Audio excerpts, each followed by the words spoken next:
Thank you, Puneet, for that wonderful introduction. I don't know where you are. Thank you, Shivani and Karthik, for having us at your home and for hosting this evening. I'd like to begin by thanking Home of Hope because this is not really just a partnership. There's something much more than that, and anybody who knows Nilima knows that she has a way of connecting which is beyond that of just partnership. I'm really grateful for all the help that we've got from Home of Hope. I'm grateful and thankful to Nalini Bhatt, who was the first project manager there, and now we have Niti Sandhu. I'm very thankful to Madhvi and her team for the wonderful work that you have done with the English Empowerment Program through Skype. Thank you very much, all of you. And now, thank you for all of you to be here. I don't mean to take much of your time. Nilima has told you quite a lot about the project. I would just like to say that I think it's best that I start with a couplet from my father's poetry, which is प्यार का जश्न नई तरह मनाना होगा, प्यार का जश्न नई तरह मनाना होगा, गम किसी दिल में सही गम को मिटाना होगा. So basically all of us are here, we're all in privileged positions, and I think each one of us knows the pain of migration and knows what it means to leave home. I'm fond of saying that India is a country that lives in several centuries simultaneously. We have people living back to back in the 18th, 19th, 20th and 21st century. And her people at any given time and place encapsulate all the contradictions that come from being multilingual, multi-religious, multicultural society. And so it is true of India that anything you claim, the opposite is also always true. So you can claim that there are many empowered women in India. You can claim that with some pride that we had a prime minister. We were amongst the first countries to have a prime minister who was a woman. You've had a president who was a woman. You have many members of parliament who are women, etc., etc., in the corporate world. But it's true that female feticide is also practiced today and now in India.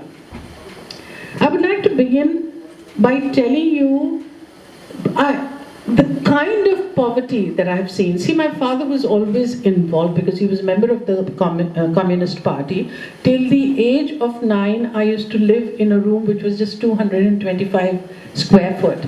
And 8 families shared a flat. We had one common toilet and we had one common bathroom for 8 families. But we were all together in the spirit of gender justice, social justice in creating a better world. Having said that, my parents always believed that art should be used as an instrument for social change. And I was aware of things, but it was much later that I realized. And one of the most impactful things that happened to me was I went to Rajasthan during a very severe drought. And because I was actually going to be collecting funds. And I said, before I collect funds for this drought, I must actually go to the village and see for myself what it means. There I met a woman whose husband had gone to the city in search of work. She had a 4-year-old child with her who was clinging on to her ghagra, and she had a child at her breast.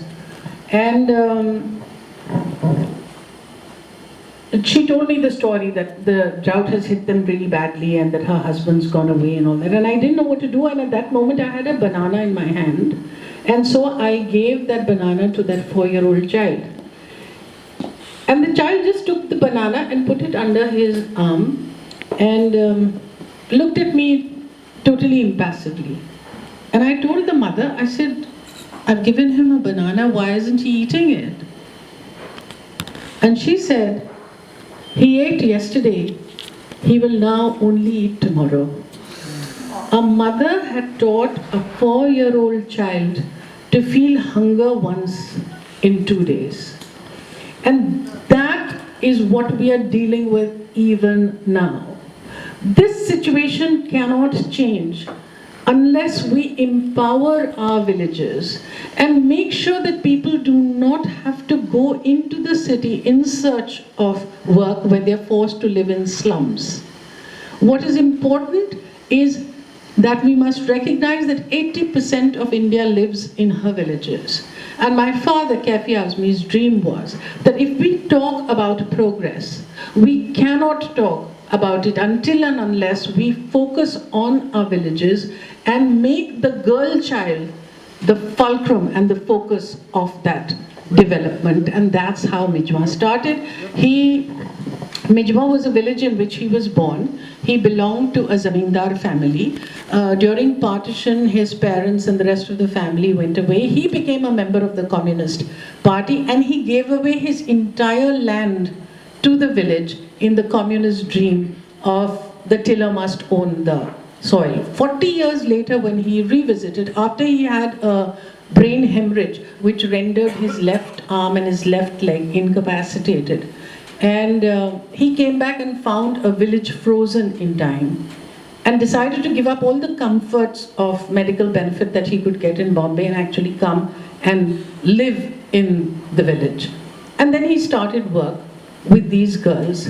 Now, the work that has happened due to partnerships with many, many wonderful people. But what I see now, which I find very, very deeply satisfying, is that I can see palpably that there is a mindset change.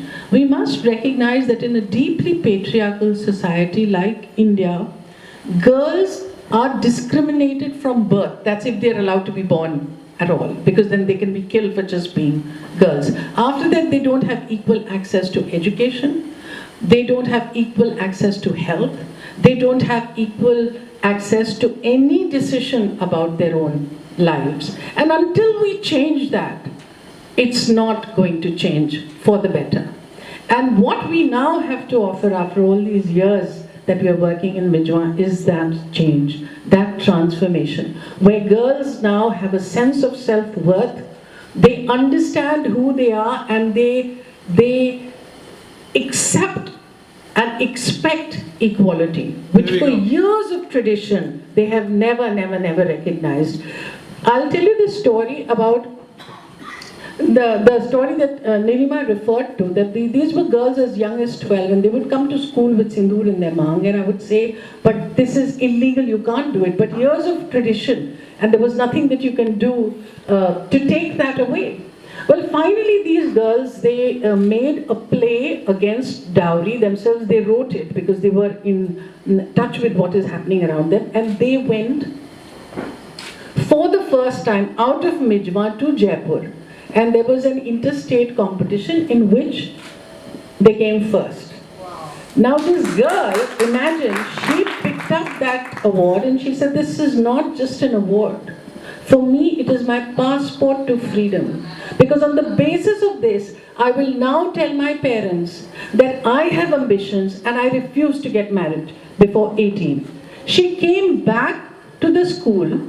She asked for an assembly. She got the principal and the teachers and the girls, and she spoke about this, and she made all of them take a vow that if any girl was pressured into marriage before 18, they would do a dharna outside their home. So she was the one who inspired the principal and the teachers, and consequently not only in Mijwan but all the 25 villages, no girl gets married before the age of 18. To me, that is transformation, a mindset change where women who were looked upon as liabilities are now being looked upon as assets, because they are creating work which Naomi Campbell is wearing, which Priyanka Chopra is wearing, which Aishwarya Rai is wearing. They have created installations, art installations, which are in the Mumbai Terminal International Airport. So they're getting a real sense of self.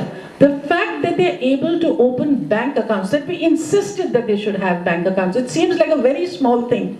But when you insist and they do it, it's the process of empowerment, because they start they know the value of money. It's not coming through their husbands anymore. And now there is an ATM, and so they're able to withdraw money. These seem like small steps, but I cannot tell you how major they are in transforming the way women think about themselves. Because the whole thing about patriarchy is, not only does it impact society, it also impacts women, because they internalize the fact that they are inferior to men. And when you empower them, you change that. You change the idea of themselves, and you realize that this can only be possible through education, which the school provides, through computer education, which opens up the world for them, and employment generation, which is what you get when you're working for Manish Malhotra.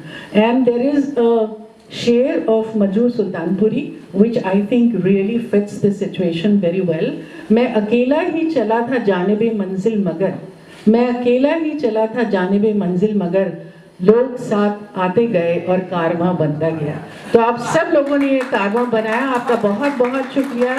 Javed just told me that I must recognize over here that just this time we got a bus which the State Bank of India gave us for our girls, and so that's saving the mobility problem. And that Pankaj Munjal of Hero Hondas has given them 50 bicycles and has promised that he'll give them 50 bicycles every year. So it's really helpful from people such as yourself.